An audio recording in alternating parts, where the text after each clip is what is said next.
The blast threw me sideways, my armor sparking against the jagged metal of what had once been a colonial transport.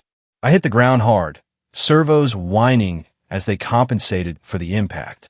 Through the smoke and ash, I could see the shapes of my squad scattered across the ruins of New Terracotta's industrial district. "Voss, form up on me." Sergeant Kramer's voice crackled through the calm, fighting against the static of Velkera interference. I pulled myself up, magnetic boots clanging against the twisted deck plating, and began making my way toward his position. That's when I heard it, a sound that somehow cut through the cacophony of battle. It was crying, not the desperate wail of a human child, but something different, musical almost like wind chimes in minor key. My HUD flickered with threat warnings as I turned toward the source. There, pinned beneath a collapsed support beam, was a figure I almost didn't recognize as sentient. Blue skin shimmered, even beneath the layers of dust and blood. "Velkera, the enemy." "Voss, where the hell are you?" Kramer barked. "Contact, 3 o'clock." I replied automatically, even as I stared at the trapped form. Her. It was definitely female. Chest rose and fell in rapid, shallow breaths. White eyes, pupils dilated with fear, locked onto mine through the transparent aluminum of my visor. "Hostile," Kramer demanded. My finger hovered over the trigger of my pulse rifle. Every protocol, every bit of training screamed at me to pull it. She was Velkera, the invaders who had pushed humanity to the edge of extinction. The ones who had glassed 3 colony worlds before we'd even understood their intentions. "No movement," I heard myself say instead. "Civilian, I think." "Civilian?" Kramer's tone dripped with skepticism. "There's no such thing as a Velkera civilian, Voss. Neutralize and return to position." I should have obeyed. Every instinct cultivated through 2 years of brutal warfare demanded it. But as I looked at her, I saw something that shattered the carefully constructed image of our enemy. She was young, barely more than a teenager, if I could judge by Velkera's standards. And she was terrified. "Sector secure," I lied into the comm. "Moving to your position, Sarge." I cut the channel and approached the trap girl. Her eyes widened further, if that was possible, and she said something in her musical language. It sounded pleading. Up close, I could see the extent of her injuries. Her left leg was crushed, bone visible through tattered clothing of a style I'd never seen, flowing fabrics that seemed to ripple like water even in their damaged state. This was insane. I should shoot her and be done with it. But my grandfather's words echoed in my mind. "Son, there'll come a time when your humanity is tested, when doing the right thing means doing the wrong thing. Don't you dare look away." I hooked my rifle to my back and grabbed the beam. Standard issue powered armor had its limitations, but leverage was leverage. The beam groaned, shifted. The girl's crying intensified, switching to what I now recognized as words, though I couldn't understand them. "Easy," I found myself saying. "I'm going to get you out." Why was I talking to her? She couldn't understand me any more than I could understand her. But something in my tone must have registered because she stopped crying, watching me with those unnerving white eyes. The beam lifted, not easily but enough. I reached for her, hesitating only a moment before wrapping my armored arms around her surprisingly light frame. She tensed but didn't fight as I pulled her free. Now what? I couldn't exactly carry her back to base. And I couldn't leave her here to die. Could I? Before I could resolve this moral quandary, the decision was made for me. A shadow fell across us, and I looked up to see a Velkera skimmer hovering directly overhead. It was sleek, organic-looking in a way that made human tech seem crude by comparison. A hatch opened, and several figures descended on anti-gravity platforms. They were like her, blue-skinned, dressed in those impossible fabrics, but their bearing was different. Proud, commanding. Warriors, if I had to guess. They landed in a circle around us. Weapons I couldn't even begin to classify pointed directly at me. I should have dropped the girl and gone for my rifle. It would have been suicide, but at least I'd have died fighting. Instead, I held her closer, a purely instinctive gesture that seemed to give the newcomers pause. The tallest of them, clearly their leader, stepped forward. Unlike the others, he wore armor that seemed to be made of living metal, shifting and flowing with each movement. He spoke, and to my shock, I understood him. Release her. Universal translators weren't fictional, but they were incredibly rare and certainly not standard issue for frontline grunts. These weren't ordinary Valkyra. The girl I held responded in rapid-fire phrases, gesturing toward me. The leader's expression, alien as it was, seemed to shift from hostility to something like curiosity. You saved her. It wasn't a question. I nodded, not trusting my voice to remain steady. What had I done? Her Highness, Crown Princess Valari, the leader continued, and I felt the girl tense in my arms. Princess? I'd saved a Valkyra princess? Questions will be answered. Debts will be settled. But not today. The other Valkyra warriors parted, creating a corridor to their skimmer. The leader extended his arms, and I realized he was offering to take Valari from me. Gently, as if in a dream, I transferred her to his care. She looked back at me once, those white eyes unreadable, before they carried her away. The skimmer lifted off, leaving me alone amid the ruins. The sounds of battle had moved on. I was AWOL from my position. I'd aided the enemy. Given the circumstances, I should be facing a firing squad. Voss! It was Jenkins, one of our squad scouts. He dropped from a partially collapsed building, weapon trained on the spot where the Valkyra had been. The hell happened here? Got separated, I said automatically. Lost contact with Sarge. Where's everyone? Pulled back to the secondary LZ. Kramer's pissed, but Jenkins shrugged. In war, soldiers went missing all the time. As long as I showed up eventually, questions would be minimal. We made our way back to the mustering point, and I fell back into the rhythm of soldiering. The war ground on for another 8 months. I never saw Princess Valari again, though sometimes, when the fighting was fiercest, I wondered if she'd survived her injuries. Wondered if any good had come from my moment of weakness, or had it been strength. The war ended not with a bang, but with a whisper. Negotiations happened in secret, treaties signed in backrooms. Suddenly, the aliens we'd fought to the death were now reluctant trading partners. Humanity had survived, but barely. Whole worlds lay barren, and the scars ran deeper than any medical scanner could detect. I was discharged with the rest of my unit, handed a medal I didn't feel I'd earned, and a generous pension that felt like blood money. Most of us struggled to find meaning in the peace we'd fought so hard to win. I chose isolation, settling in Yarrow Colony, a backwater mining outpost about as far from the major shipping lanes as you could get without falling off the edge of known space. 10 years passed. I worked maintenance, kept to myself, and tried not to dream about battles long over. The war had become history, something children learned about in schools while older folks tried to forget. Relations with the Valkyra remained strained but civil. They had their space, we had ours, and the vast emptiness between seemed to keep things peaceful. Then she came back. The day started like any other in Yarrow. Brown skies, dust storms on the horizon, miners trudging to their shifts. I was calibrating a drilling rig when the alarm klaxons started wailing. Not the emergency evacuation tone, something different, almost celebratory. The hell. I jogged toward the central square where a crowd was gathering. Old habits died hard. My hand automatically reached for a weapon that wasn't there. The sky above the colony darkened as a massive ship dropped from the clouds.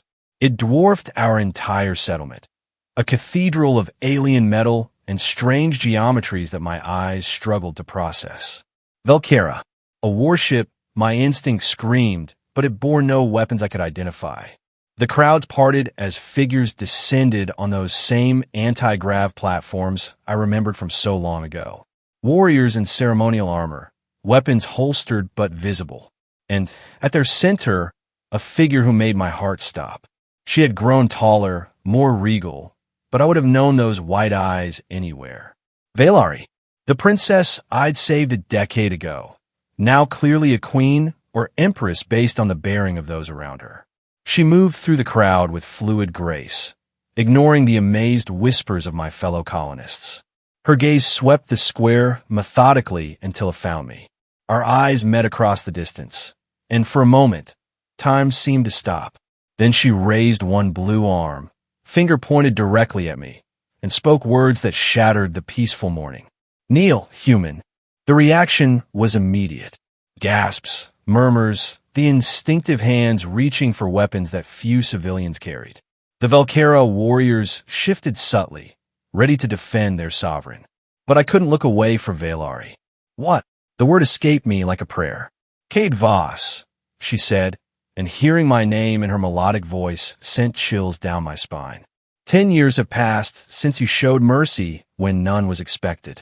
Now I, Queen Valari of the First Dynasty, command you kneel. I should have been afraid. Angry maybe. Instead, I felt confused. I don't understand. "Kneel," she repeated, harder now. "Acknowledge your place in the eyes of my court." Around us, the tension ratcheted higher. Colonial Administrator Walsh pushed through the crowd, his face red with indignation. "Now wait just a damn minute. You can't come here and order around our..." Silence. One of Valari's guards spoke, and Walsh actually stumbled backward at the command. Whatever technology they'd used before to translate, it was working now for everyone. I looked at Valari, really looked at her. I saw power, yes, but also something else in those wide eyes. Desperation, determination, and suddenly, I understood with crystal clarity that refusing wasn't really an option. Not for her, perhaps more than for me. So I knelt, not in submission, but in the acknowledgement of a debt I'd tried to forget. As my knee hit the dusty ground of Yarrow Colony Square, I saw Valari's shoulders relax infinitesimally. Whatever this was about, I'd made the right choice. "Rise," she said, and as I stood, she continued, "Cade Voss, you will accompany me to my ship." It wasn't a request. The journey to her vessel was surreal. As we ascended on the anti-grav platform, I caught glimpses of my neighbors' faces. Concerned, confused, some even pitying. They probably thought they'd never see me again. Inside the ship, the architecture defied logic. Rooms that seemed larger than they should be, corridors that bent in ways that made my inner ear protest. Valari led me to what was clearly a private chamber, dismissing her guards with a gesture. Once alone, she dropped the regal bearing like a cloak. Suddenly, she was just a young woman carrying a burden too heavy for her shoulders. "I apologize for the theatrics," she said, and now her voice held genuine warmth. "But it was necessary." Care to explain why? I wasn't angry, just tired of confusion. She moved to a wall that became transparent at her touch, showing the colony shrinking below us. "My people have a tradition. Kethval, the life debt. When one saves another, they become connected. Forever." "I've heard of concepts like that," I admitted. "But I'm not Valkyra." "No, you're not." She turned to face me. And that's the problem. When word spread that a human soldier had saved the crown princess, it was seen as weakness. I was young, unprepared for war. The council suggested I had fabricated the story to excuse my capture. "You weren't captured. You were hurt.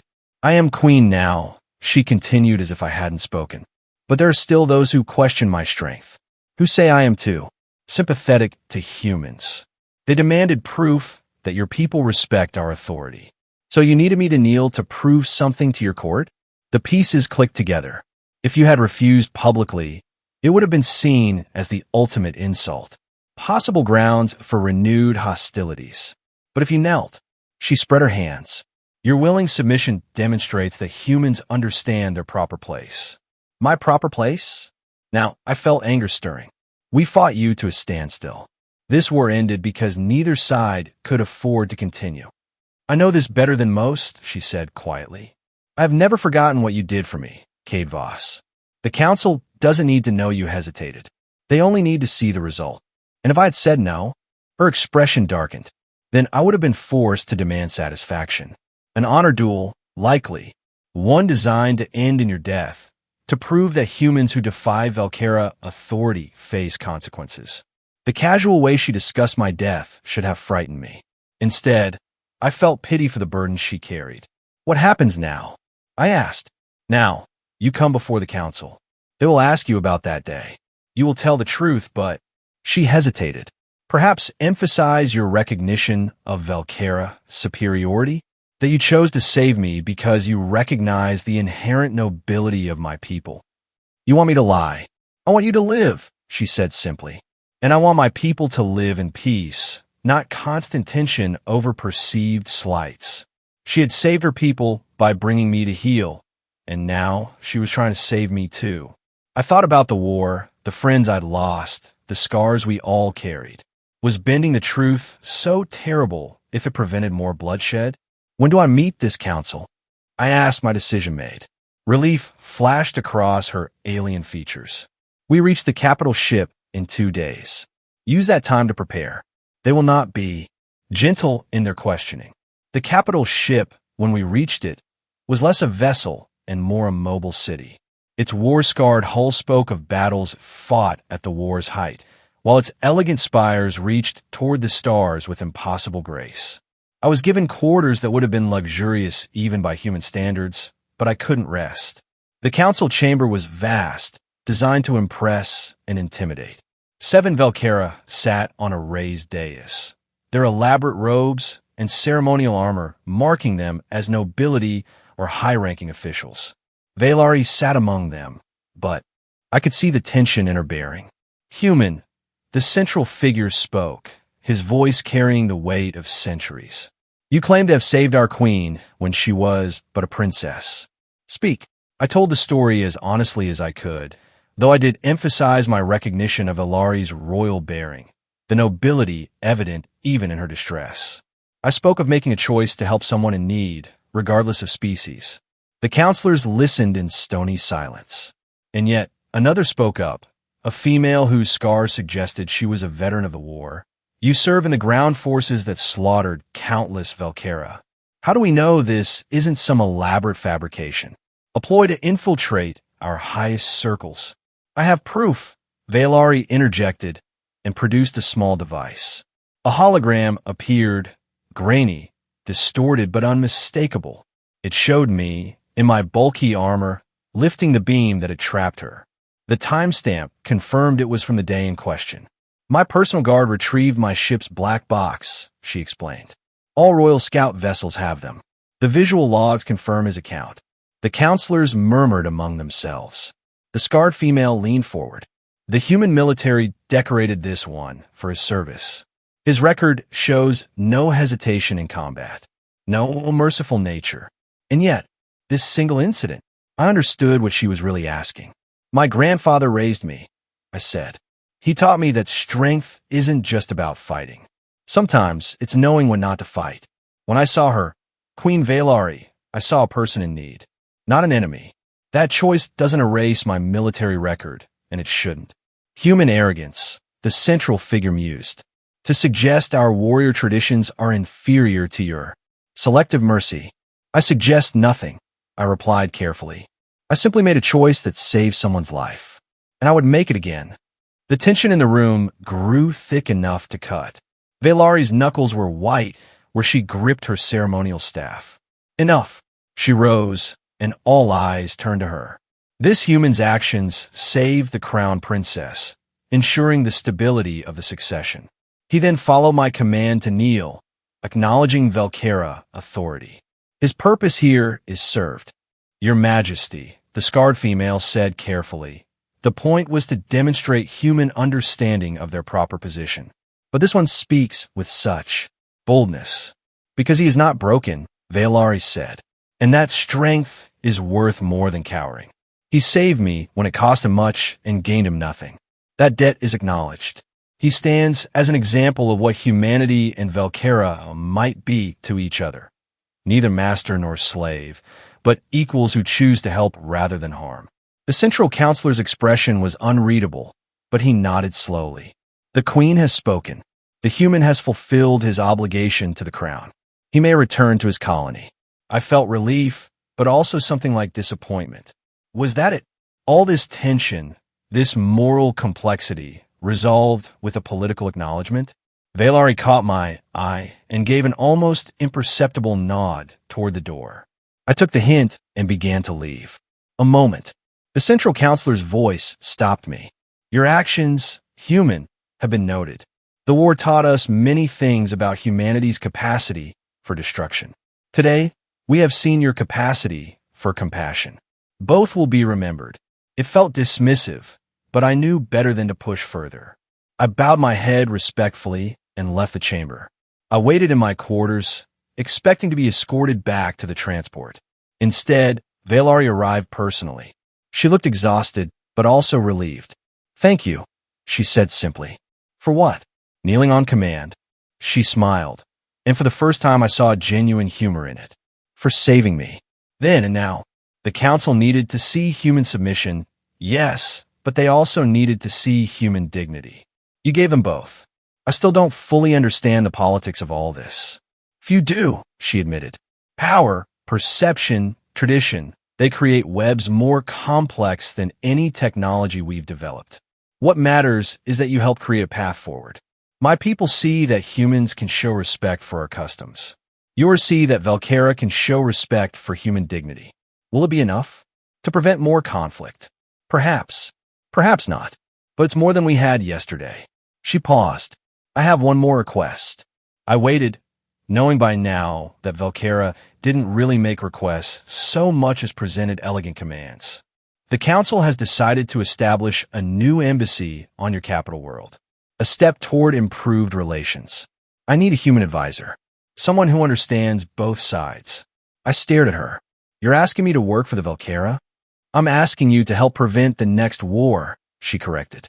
Whatever happened on that battlefield, when you chose to save rather than kill, it changed things. Not instantly, not obviously, but like a pebble changing a river's course. I believe you can help navigate these waters. I'm just a maintenance worker on a backwater colony. I protested. You're a veteran who chose mercy when mercy was forbidden. You're a human who kneeled to a Valkera without losing your dignity. You're exactly what we need. The offer was tempting and terrifying and impossible to refuse without seeming to reject the peace we'd both fought for. I'll need to think about it, I said finally. Of course. The transport to your colony will depart tomorrow. If you decide to accept, return to this ship within one lunar cycle. If not, she shrugged. The universe continues its dance, with or without us. That night, I stood at the observation window of my quarters, staring out at the stars. Somewhere out there was Yarrow Colony, my simple life of maintenance and solitude.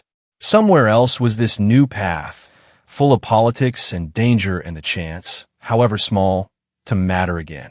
When morning came, I returned my quarters to their original state, gathered my few belongings, and made my way to the transport deck. Valari was there, seemingly unsurprised. You're early, she observed. I made my decision, I said. But first, I need to ask you something. She inclined her head. That day, when I saved you, what would you have done if the situations were reversed? If it had been me trapped? She was quiet for so long I thought she wouldn't answer. Then, I would like to believe I would have saved you.